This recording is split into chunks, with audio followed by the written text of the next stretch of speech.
സംഭവം കാക്കാമല ബെൻഡ് റോഡിൽ പാലം നിർമ്മിക്കുന്നതിന് സമീപം കായലിലിറങ്ങിയ യുവാവാണ് ചെളിയിൽ പുതഞ്ഞ് താഴ്ന്ന് നിലവിളിച്ചത്.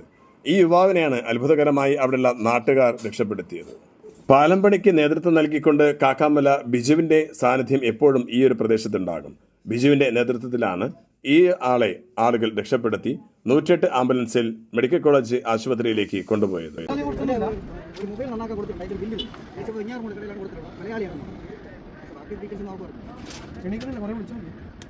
വെള്ളം കൊടുത്ത് കവളിൽ അടിച്ചു നോക്കി കണ്ണ് ചുമ വെട്ടുന്നു. ഇത്രയേ ഉള്ളൂ. എങ്ങനെയെങ്കിലും അങ്ങനെ ആശുപത്രി കൊണ്ടൊന്നും വിട്ടിട്ടില്ല.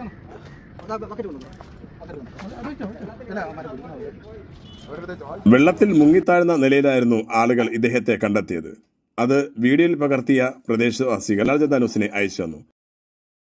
രക്ഷപ്പെടുത്തിയ കാക്കാമല ബിജു മലയാള ജനത ന്യൂസിനോട് സംഭവം വിവരിക്കുന്നത് ഇങ്ങനെയാണ്. ഇന്നുച്ചയ്ക്ക് 4:30 മണിക്ക് നമ്മുടെ കാക്കാമല ബണ്ട് റോഡിൽ പാലം നിർമ്മാണം നടക്കുന്ന സ്ഥലത്ത് പണി ചെയ്യുന്ന ആൾക്കാരാണ് അപരിചിതനായ ഒരാൾ കായലിൽ വീണ് കയ്യും കാലും ഇട്ട് അടിക്കുന്ന എന്ന് പറഞ്ഞുകൊണ്ട് നമ്മളെ വിളിച്ചറിയിക്കുന്നു. ആ സമയത്ത് ഇവിടെ വന്നപ്പോൾ ഇങ്ങനെ ഒരാൾ കായലിൽ കിടന്ന് നിലയില്ലാത്ത ഇതുപോലെ കിടന്നടിക്കുന്നു. നല്ല ചെളിയുള്ള ഭാഗത്താണ് ഇയാൾ ഇറങ്ങിപ്പോയത്. എങ്ങനെയാണ് പോയതെന്നറിയില്ല. കാരണം ഈ ചൂണ്ടയിടാൻ ഇപ്പോൾ ആൾക്കാർ വരുന്ന ആളുകൾ കായലിലോട്ട് ഇറങ്ങി നിന്ന് വെള്ളത്തിലോട്ട് നിന്നാണ് ചൂണ്ടയിടുന്നത്. അതുപോലെ ഇദ്ദേഹവും ചൂണ്ടയിടാൻ വേണ്ടി ഇറങ്ങി പോയെടുത്ത് ഈ ചെളിയിലായി പോയതാണെന്ന് അറിഞ്ഞുകൂടാ. നല്ല വെള്ളമുള്ള നല്ല ചെളിയുള്ള സ്ഥലത്താണ്. നല്ല ചെളിയിലായിപ്പോയി. ഇയാളുടെ വലത് കൈ ഒടിഞ്ഞ് അയാൾ പ്ലാസ്റ്റർ ഇട്ടിട്ടുണ്ട്. നമ്മൾ കരയ്ക്ക് എത്തിച്ചപ്പോൾ അയാൾ ഛർദ്ദിച്ചു. പിന്നെ ഓർമ്മയൊന്നുമില്ല. അങ്ങനെ കിടത്തി 108 ആംബുലൻസിനെ വിളിച്ചു. ആംബുലൻസിലാണ് ആശുപത്രിയിലോട്ട് അയച്ചത്. ഇദ്ദേഹത്തിൻ്റെ പോക്കറ്റിൽ ഒരു 200-ഓളം രൂപയുണ്ടായിരുന്നു. ഒരു രസീത് കിടപ്പുണ്ടായിരുന്നു. ആ രസീത് നോക്കിയപ്പോൾ ഇയാൾ വെഞ്ഞാറമോട് ഒരു മൊബൈൽ ഷോപ്പിൽ ഇദ്ദേഹത്തിൻ്റെ മൊബൈൽ നന്നാക്കാൻ കൊടുത്തിട്ടുള്ളതായിട്ട് അറിയാൻ സാധിച്ചു.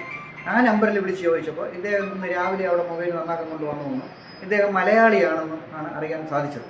ഇദ്ദേഹത്തിൻ്റെ പേര് ആ രസീദിൽ അനന്തു എന്നാണ് കാണിച്ചിട്ടുള്ളത്.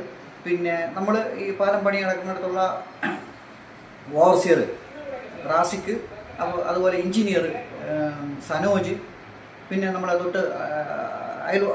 തൊട്ട് സമീപത്തുള്ള മുരുകൻ, വിനോദ്, ദിലീപ് എന്നിവർ ഇത്രയും പേര് ചേർന്നാണ് നമ്മൾ ഇവരെ കരയ്ക്കെത്തിച്ചതും കരയിൽ നിന്ന് എടുത്ത് അടുത്ത ആംബുലൻസിൽ കയറ്റി ഇവരെ ആശുപത്രിയിലോട്ട് വിട്ടത്. മെഡിക്കൽ കോളേജിൽ 28ാമത്തെ വാർഡിലേക്ക് ഇയാളെ പ്രവേശിപ്പിച്ചതാണ് ഇപ്പോൾ അറിയാൻ സാധിച്ചത്. ഈ ഫോട്ടോയിൽ കാണുന്ന ഇദ്ദേഹത്തെ അറിയുന്നവർ ഒന്ന് പ്രതികരിക്കണം, മെഡിക്കൽ കോളേജുമായി ബന്ധപ്പെടണം.